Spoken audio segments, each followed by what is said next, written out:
Algumas vezes a gente já falou aqui no Galeria Pet que existem bichinhos que não são lá muito fãs de irem ao veterinário, né? É o caso deste filhotão de husky aqui, ó, que precisou passar por uma coleta de sangue, se assustou e ficou todo choroso, coitadinho. Mas ó, não se preocupa não, tá? Porque tá tudo bem com a saúde dele. O problema deste gato aqui, na verdade, não foi nem passar pela consulta em si, mas sim o remédio que ele teve que tomar depois, em casa. Olha a cara que ele faz quando engole. Pelo visto, não tava gostoso não, né? Já esta chihuahua aqui, ó, tava de boa. Ó os olhinhos fechados. É que ela tava voltando da anestesia depois de um procedimento nos dentes. E mexendo as patinhas assim, ó, dá até a impressão de que ela tava sonhando que tava nadando, né não? A gente ri dessas fofuras, mas sempre precisa falar sério quando o assunto é cuidar da saúde dos nossos pets. É que existem doenças silenciosas que muitas vezes mal dão sinais e quando os tutores percebem, o bichinho pode estar correndo grandes riscos. É o caso da girofilariose. Já ouviu falar? Muita gente também conhece como doença do verme do coração, uma parasitose que afeta principalmente cães. O Iron, aqui ó, é um pastor alemão lindo e forte, mas que está passando por um tratamento contra essa doença. E eu conversei com a Ângela, tutora dele, pela internet. Oi Ângela, tudo bem? Conta pra mim, como é que foi que você descobriu a doença do verme do coração no Iron? Nós descobrimos a girofilariose no Iron por conta do exame que os irmãos foram fazer.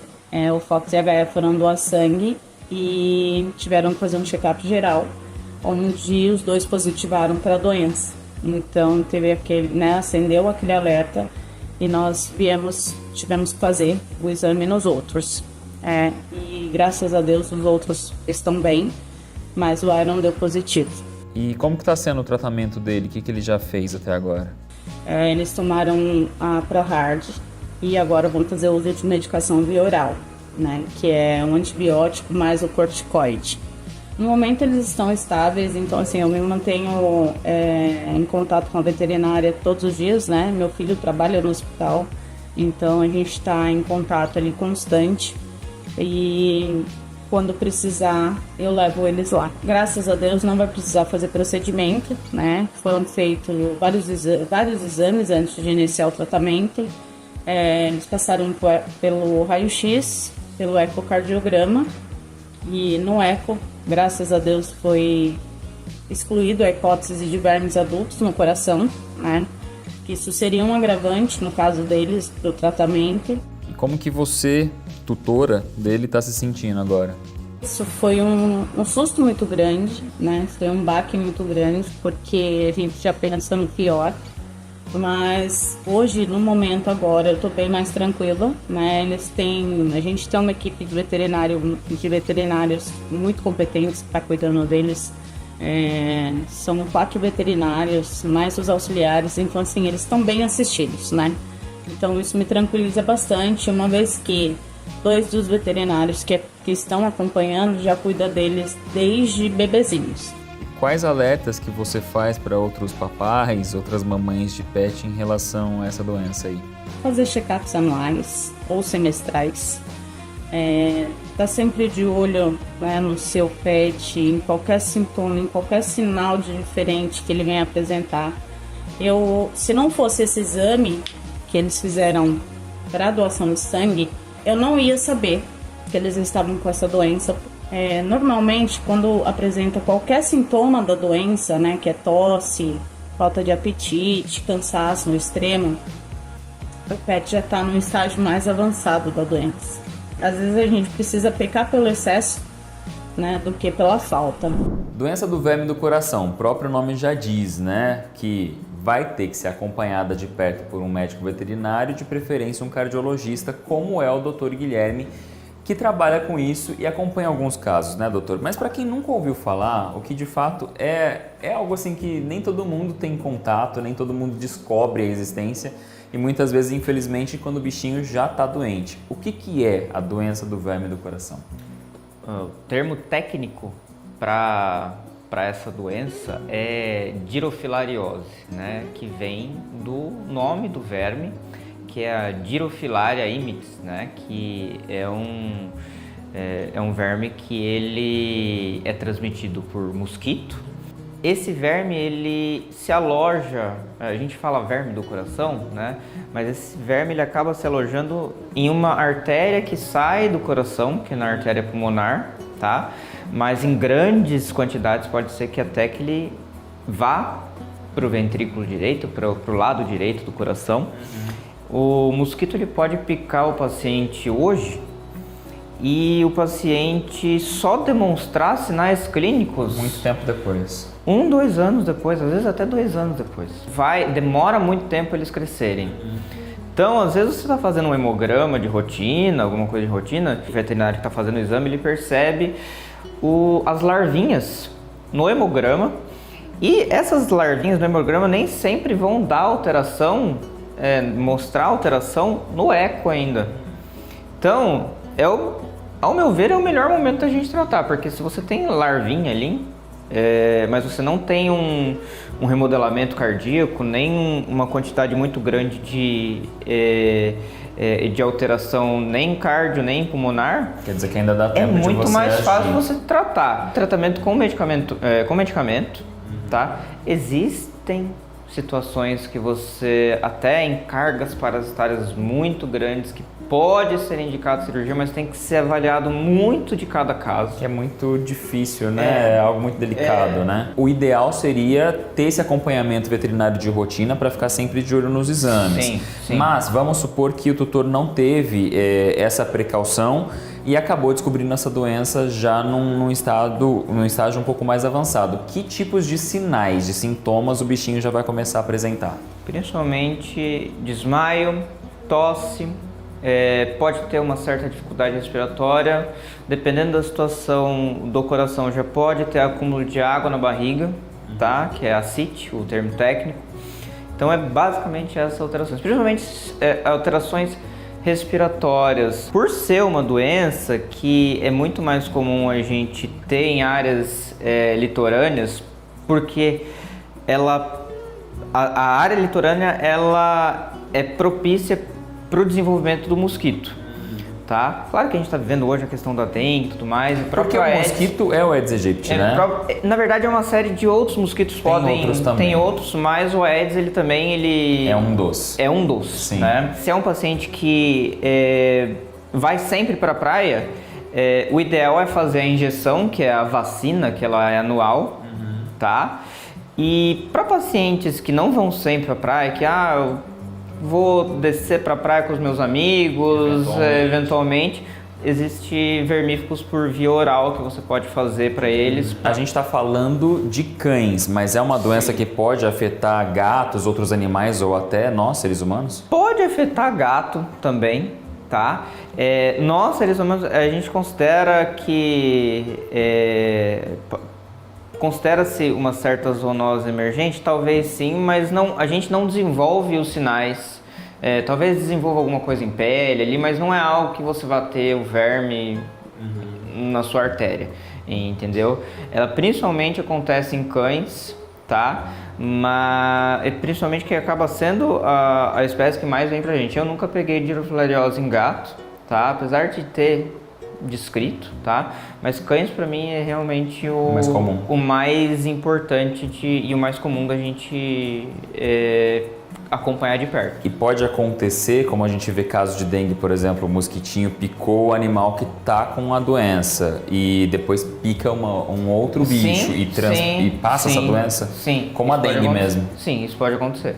Ou seja, nós não estamos numa área litorânea em São José dos Campos, aqui não tem praia, mas se nós tivermos um cachorro que está doente com a doença do verme do coração na cidade, esse cachorro foi picado por um mosquitinho e esse mesmo mosquito picar um outro doguinho, pode sim acontecer de passar a doença de um para o outro. Ou seja, o caminho é prevenção. Resumidamente, levar teu cachorro com frequência ao veterinário cardiologista para fazer os exames de rotina e verificar como é que está a saúde. Se for viajar, for passar um tempo estendido na praia, fazer a aplicação dessa vacina ou vermífugo, como o doutor já falou aqui. E o principal, minha gente, evitar os focos de mosquitos. Isso serve para a gente prevenir e curar, né? Sair dessas possibilidades de doença tanto para os nossos animais de estimação quanto para a gente também. O assunto é muito sério.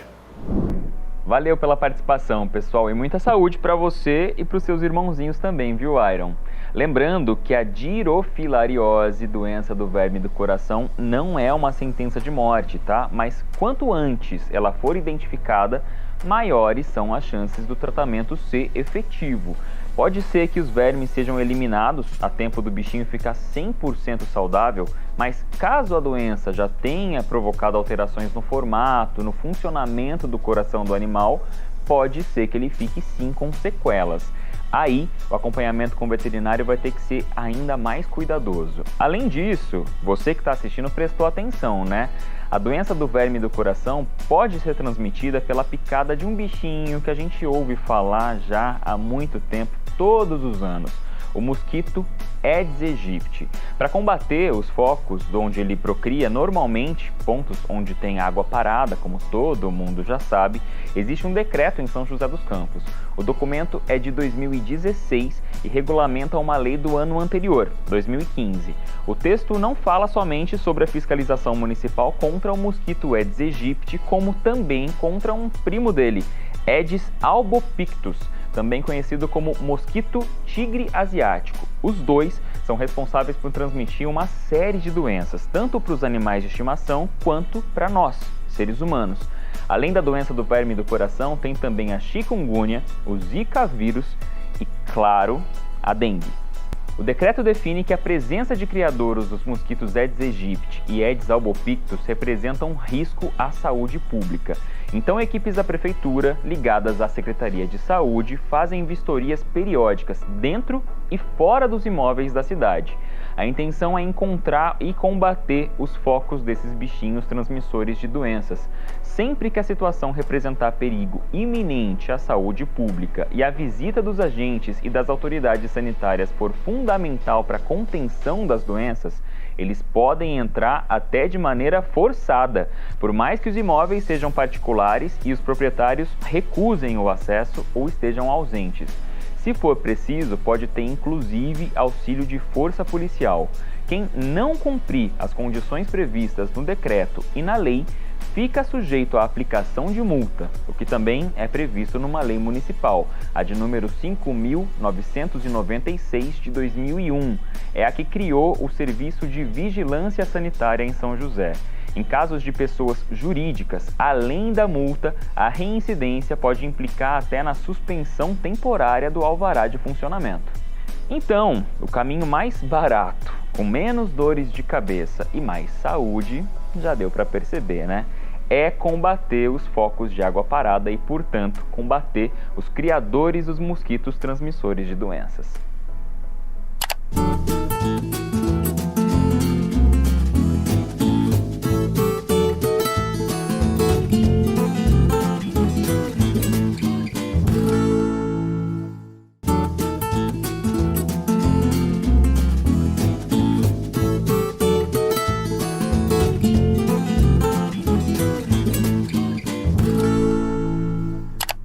Como é que os seus pets se comportam quando vão ao veterinário? As consultas geram medo em alguns, outros ficam animados porque gostam muito dos médicos que fazem o atendimento. Mas tem um serzinho aqui, ó, que ficou curioso. Ó a habilidade deste doguinho em saltar alto para conseguir enxergar o que estava rolando na consulta do outro cachorrinho em cima da mesa veterinária. Pena que o vídeo acaba antes da gente saber como é que ele se comportou na vez dele ser atendido, né? E este gatinho aqui, ó, minha gente, repara como ele tá se movimentando ali devagarinho, meio desajeitado. É que ele ainda estava voltando do efeito de uma anestesia que ele recebeu na clínica. E apesar de ainda não estar muito entendendo o que estava rolando ao redor dele, estava tudo certo com a saúde, tá? Não se preocupa não. Em todo caso, quando os assuntos são o bem-estar e principalmente a imunidade dos gatos, é bom os tutores ficarem bem atentos. Existem doenças silenciosas que afetam os bichanos e podem ter consequências graves, e eu vou destacar duas aqui: a FIV, o vírus da imunodeficiência felina, doença também conhecida como AIDS felina, e a FeLV, o vírus da leucemia felina. Esta aqui, ó, é a Jamile, é uma gatinha que convive com o vírus da FIV. E quem vai contar mais sobre isso é a Jude, que além de ser tutora dela, ainda é veterinária especialista em felinos. E aí, Jude, tudo jóia? Olá, Thiago, tudo bom? Tudo bem, eu estava aqui falando da Jamile. Atualmente você consegue oferecer boas condições para que ela consiga conviver bem com o vírus da AIDS felina? Sim, ela vive super bem, tanto que ela está comigo há 10 anos e até hoje, assim, ela teve apenas 2 questões, assim, de saúde, que ela teve tumor mamário, que é uma coisa que a FIV predispõe, né, alguns tipos de neoplasia, e também ela teve que fazer umas extrações dentárias, mas eu acho que tinha até mais a ver com a idade do que com a doença em si, porque ela nunca teve problema na cavidade oral. Fora isso, não tenho o que reclamar, nem um espirro. É um assunto sério e que merece destaque, né? O que você acha da gente bater um papo sobre isso? Posso encontrar com vocês? Claro, vamos lá, vamos conhecer ela. Tô indo então.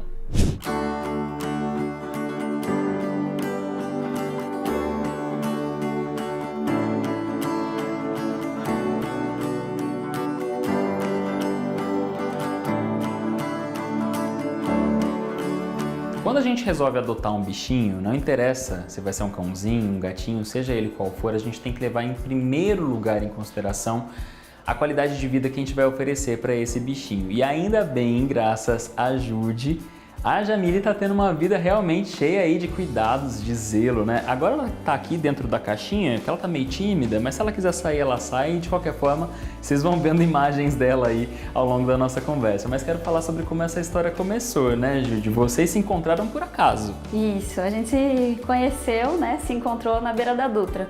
Eu trabalhava em Guarulhos na época e sempre pegava um ônibus e passava por um ponto de ônibus em Guararema. E eu vi essa gatinha, e como eu já tinha 2 gatinhos em casa, pretinhos também, eu fiquei, ai meu Deus, eu ficava pensando nisso. Apaixonou. Apaixonei. E um dia, nessa ida e vinda, o meu ônibus quebrou.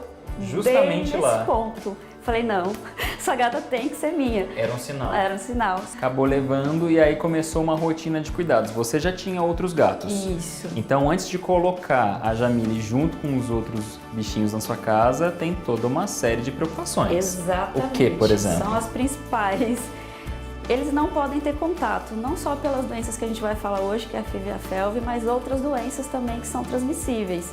Então, o ideal quando a gente pega um gatinho novo da rua é fazer uma quarentena, tá? De pelo menos 6 semanas para testar para a FIV e para a FeLV. Então, eu deixei ela separada, no lugar fora de casa, lá no quintal que era telado, e os meus gatinhos para dentro.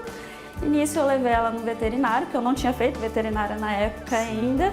E aí eu pedi o teste de FIV e FeLV para saber se ela tinha algum desses retrovírus. E o que deu?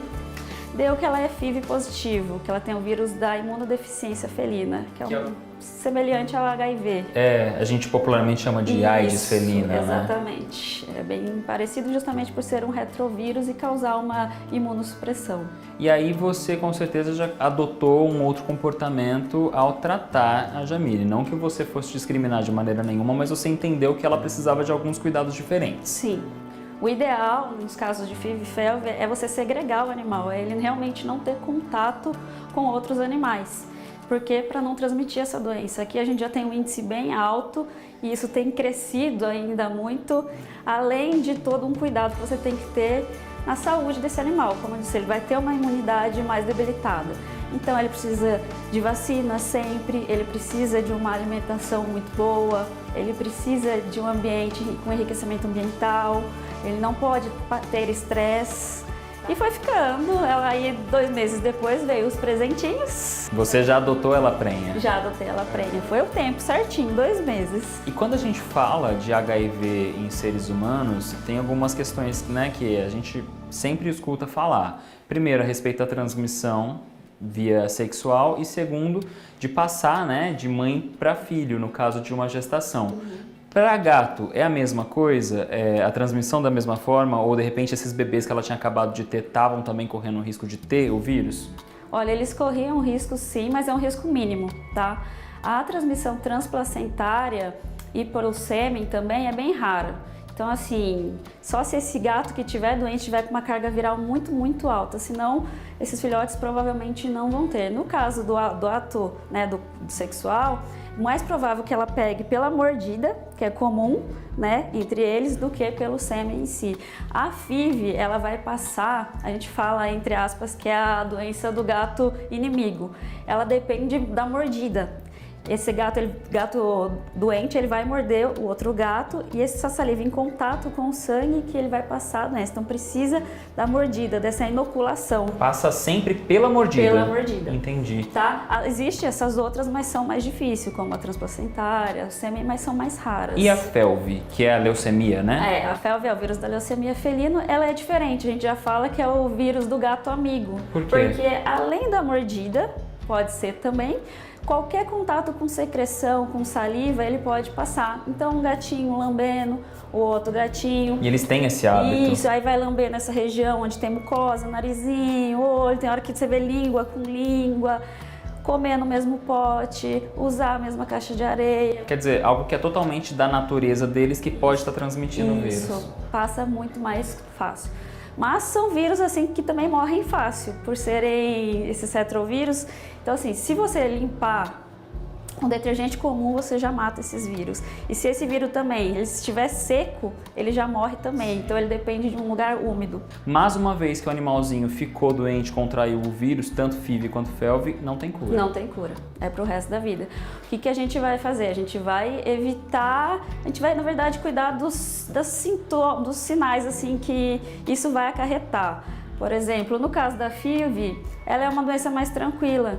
No começo ele vai fazer uma viremia, isso pode causar febre, uma anorexia, uma apatia, mas isso são sintomas assim inespecíficos, né? E que provavelmente, como ele brigou, ele tá com machucado, ele tá com abscesso, então você pode até confundir, pô, será que isso é do abscesso, né? Então assim, por isso a importância de sempre testar.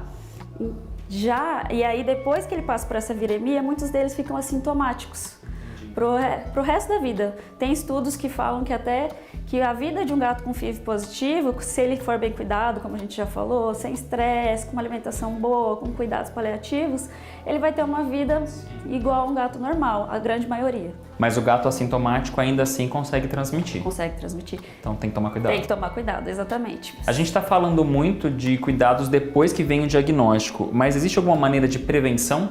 Sim. Como que a gente previne?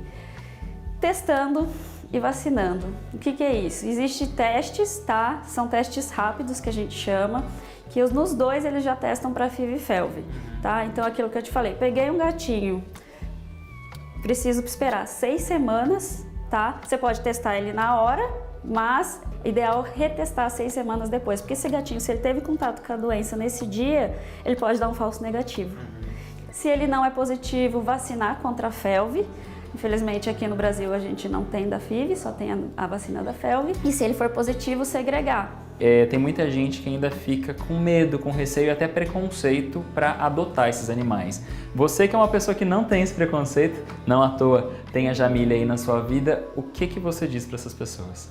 Olha, primeiro que essas doenças são espécies específicas, não passam para os humanos e que eles vão ter uma vida, quando bem cuidados, uma vida normal. Sim, no caso da FIV, principalmente, na FeLV talvez com mais intercorrências, mas com aquele cuidado que a gente tem que ter, independente do animalzinho ter uma doença prévia ou não. Levar no veterinário com frequência, uma alimentação boa, a vacinação, uma vida sem estresse. Então, assim, é o normal, é o cuidado que todos os animais devem ter na vida, né? E já que tá tudo bem, tá bem cuidada pela mamãe, vamos fazer uma selfie. A gente tirou ela da caixinha, vamos fazer uma selfie com ela aqui pra nossa galeria. Obrigado pela participação, pessoal, e muita saúde sempre pra você, viu, Jamile? Ó, eu quero aproveitar a deixa para falar sobre um assunto que já foi pauta aqui no Galeria Pet, mas que nunca é demais reforçar: vacinação. Manter os seus pets vacinados minimiza muito os riscos que eles fiquem doentes. A vacina contra a raiva, por exemplo, ela já é obrigatória por lei no estado de São Paulo desde 1954.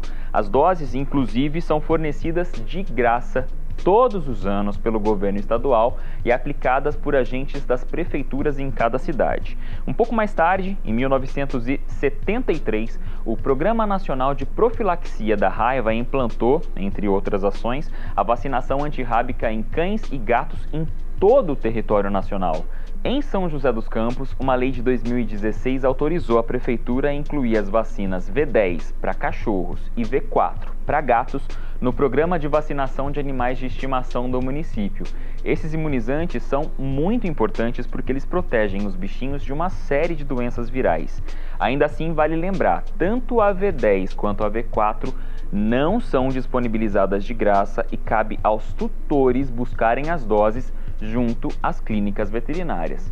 E essa discussão sobre quais vacinas devem ser obrigatórias para os nossos pets continua, viu? No ano passado, um projeto de lei foi apresentado na Câmara dos Deputados com a intenção de tornar obrigatória também a vacinação de cães e gatos contra a leptospirose no Brasil todo. O texto ainda vai ser analisado e, se aprovado, o descumprimento da medida vai sujeitar o tutor do animal a algumas consequências. Advertência na primeira infração, multa de R$1.000 a R$10.000 em caso de reincidência e a perda da guarda do animal quando o descumprimento for persistente e coloque em risco a saúde pública. A gente não precisa deixar chegar a esse ponto, né, minha gente? É só cuidar bem da saúde e do bem-estar dos nossos bichinhos e tá tudo bem. É com essa mensagem que eu me despeço de vocês por enquanto. Até o próximo Galeria Pet. Tchau!